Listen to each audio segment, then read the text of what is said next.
Hello, May class, and welcome to your next science lesson. So the previous lesson, we were going over the classification of living things, and we played a game of Guess Who. We went over what a branching database was, and hopefully you've uploaded all of that onto Tapestry for me. So today we are going to be doing the following. We are going to be looking at how to identify the advantages and disadvantages of a changing environment.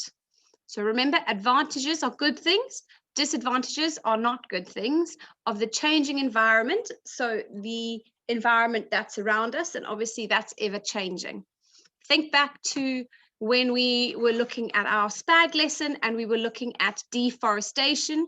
That is a change in environment because obviously the trees are getting cut down, and that then affects the animals that are living in that environment. So think back to that and how things change. Maybe in your garden or in the park, it used to be full of trees and maybe they've cut those down. So that is a changing environment. The things outside are changing. They aren't all staying the same. So, an introduction to habitats. In this lesson, we will begin to look at different habitats in our local area. We will begin to understand how one habitat may be better than another for specific people.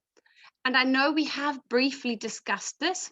We've talked about how some animals or some living things live better in one habitat than another. So I think we used the example of polar bears. Polar bears would do much better in ice and somewhere cold than in somewhere like the savannah. So one habitat would be better than another for specific people or living things.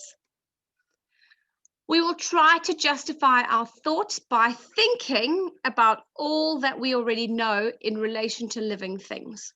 So we're going to think about all the facts that we know about living things, about where they live, what they eat, what they need to survive. So your local area. Have a think about your local area. So give it a pause and think about the area that surrounds where you live. If you want, this afternoon, a walk may help you to think about what your local area looks like. If you haven't already gone for a walk, it would be useful to have a look around, see what trees there are, see what parks there are, see the buildings. If your adults have maybe lived in the area for a long time, they could maybe tell you what it looked like when they were growing up. Even if it's changed, if something new's been put up or something's been cut down or pulled down, that's obviously a change in environment. So have a look at what your local environment or the local area in which you live looks like.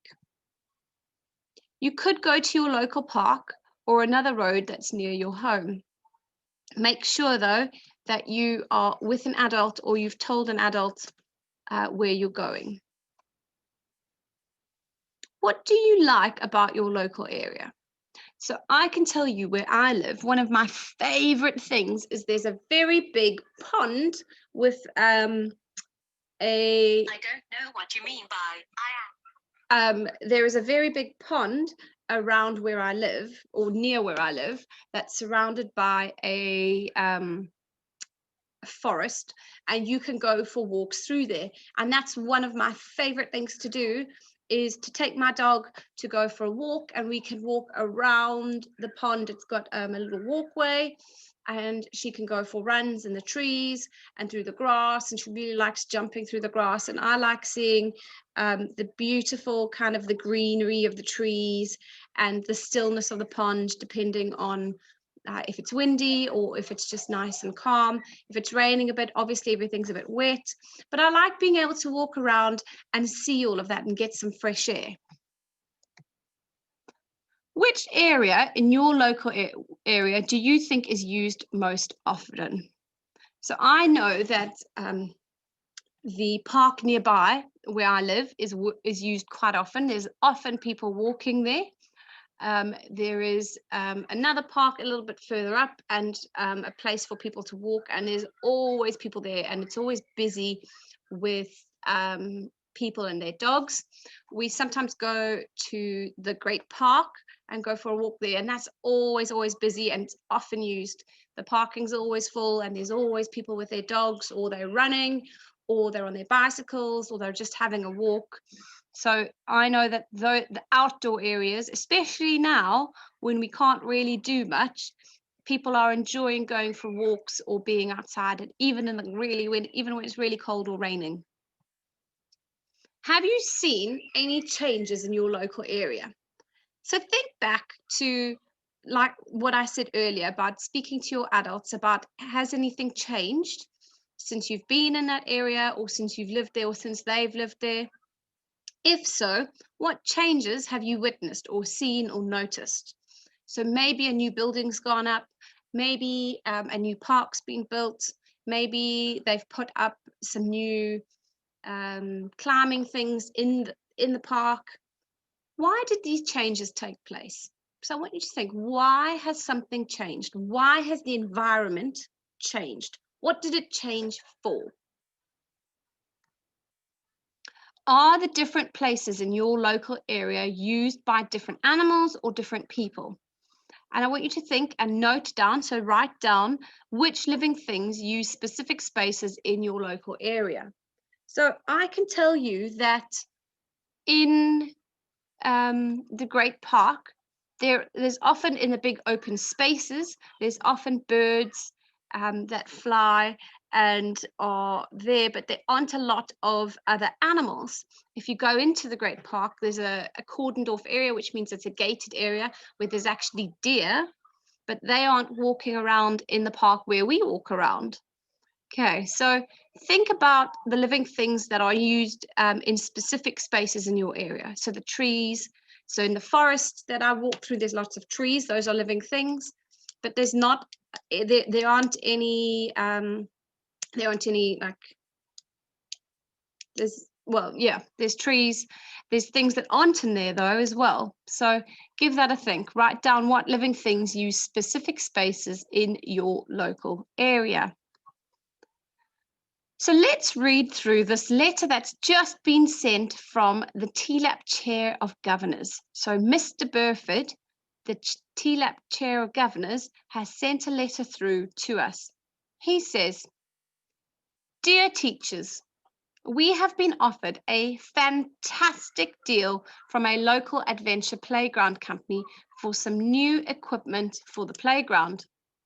Using the money we have raised from the recent bake sale, and because of the heavy discount we have been offered, we are able to buy similar equipment to that's shown below." So have a look at that picture.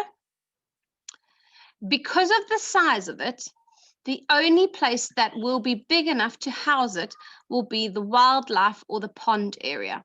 Now, the wildlife or the pond area, I do know that I've taken some of you there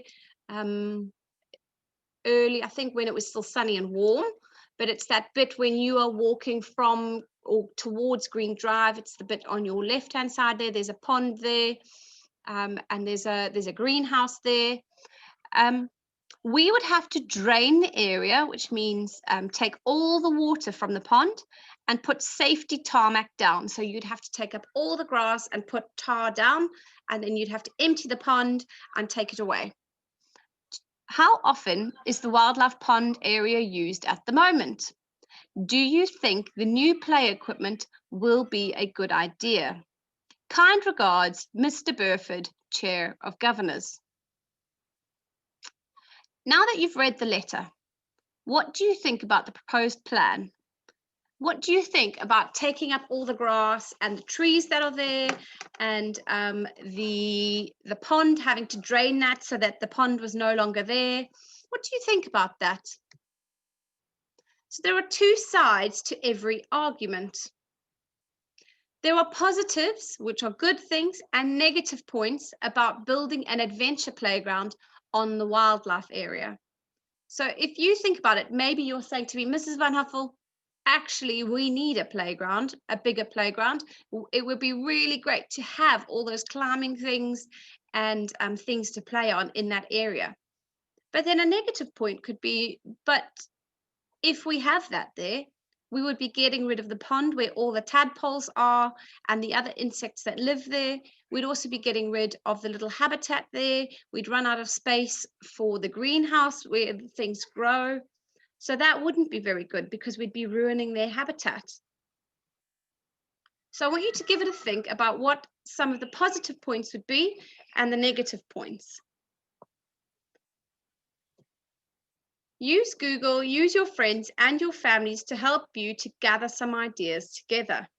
I've already given you 1 or 2 ideas. Think about also, as the people that would be using it, how could it be a positive? How could it be helpful towards us? But also, how could it be a negative of where it is, putting it there, draining the pond, taking up the grass? How could that be a negative? So these are the 3 tasks I would like you to complete today. Task 1, list the advantages and disadvantages of having an adventure playground. Idea of how to lay your workout. So I'm going to show you how to lay your workout in the next 2 slides, but we're going to go through the tasks first. Task 2, list the advantages and disadvantages of keeping the wildlife area as it is.